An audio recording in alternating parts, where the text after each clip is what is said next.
Hello and welcome back to Brewers Bastion, the place where we take monsters beyond the stat block and dive into their lore, behavior, and how to weave them into your campaign.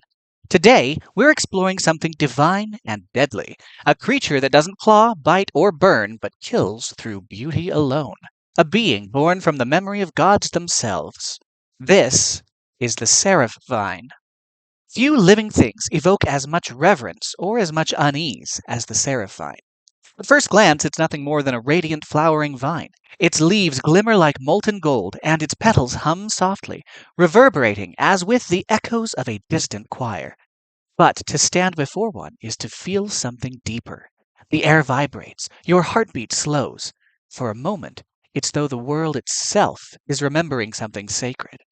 According to the oldest Druidic texts, Seraphines first bloomed when the gods still walked the material plane. They say these plants sprouted in the footsteps of celestial beings, absorbing fragments of divine essence left behind. Each one is a living echo of that age, a remnant of creation itself. Wherever radiant or celestial power has lingered too long, these plants resonate into being.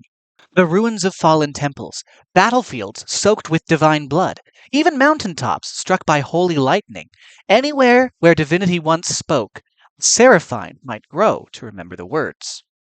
Seraphines are not aggressive. In fact, they rarely move or react to the world at all, unless disturbed. They exist in a kind of divine stillness, drawing in light warmth and the faint residue of the radiant magic that they have grown from. But when threatened, they don't attack. They sing. The song of the Seraphine is breathtaking, beautiful, almost as though your soul recognizes it. The melody lures creatures closer out of a pure, overwhelming longing to listen to this divine tune. This is the Seraphine's defense mechanism, its celestial chorus ability. Anyone within 30 feet who can hear it has to fight to resist its pull. Fail the saving throw and your will dissolves. You are charmed, compelled to approach, and bask in the song's radiance. And if you reach the flower itself, the sound begins to consume you. Your thoughts grow slow, your senses fade. You gain exhaustion, one level at a time, until your body collapses into blissful and never-ending silence. The Seraphine never harms directly. It simply sings you to death. Mechanically, the Seraphine is a CR3 celestial plant, medium-sized, unaligned, and utterly immobile.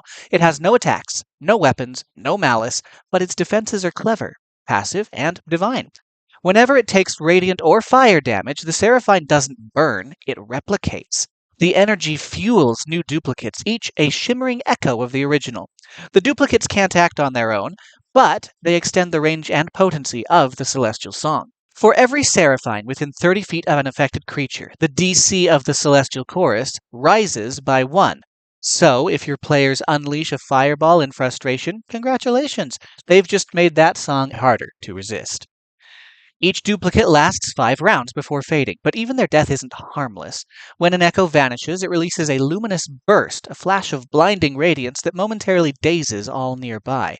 And if the original is ever destroyed, it can regrow days later from one of the duplicates, unless the area is desecrated with necrotic or cold energy. In other words, the Seraphine doesn't die easily, and trying to kill it, at least with fire or radiant damage, only makes things worse.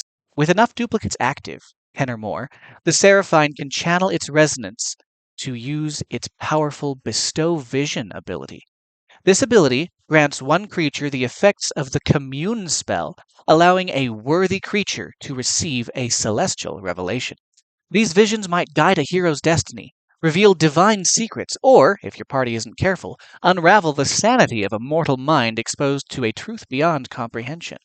Heroes who know the Seraphine's traits may seek them out, purposely showering them with radiant and fire damage to create enough duplicates to gain a vision from this sacred flower. And those heroes needn't worry about its song. The flower has an innate ability to detect how good or evil those around it are. It senses hostility easily, and knows when that hostility is not present, even when it is being attacked with fire and radiance. Wherever Seraphines grow, something usually watches over them. Celestials, such as unicorns or pegasi, often guard these sacred blooms, drawn to them by ancient oaths. protecting them as living prayers that must not be defiled. If your players stumble upon a Seraphvine, their behavior determines everything. Approach with weapons drawn, and the Seraphvine will sing, and its guardian may attack in righteous fury.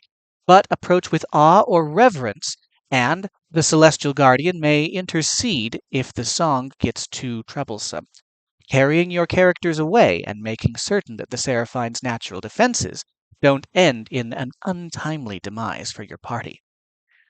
This gives DMs an incredible storytelling tool. The Seraphvine isn't just a hazard, it's a moral test. It rewards reverence and punishes violence, exactly as a relic of divine creation should. The Seraphvine is not a monster to be slain. It is a reflection of creation itself. It tests reverence, restraint, and wisdom, and like all divine things, it reminds us that even beauty can be lethal when misunderstood. If you enjoyed this creature feature, make sure to like the video, subscribe to Brewers Bastion, and check out the Patreon for the full stat block and printable PDF. Until next time, may your wit be as sharp as your sword.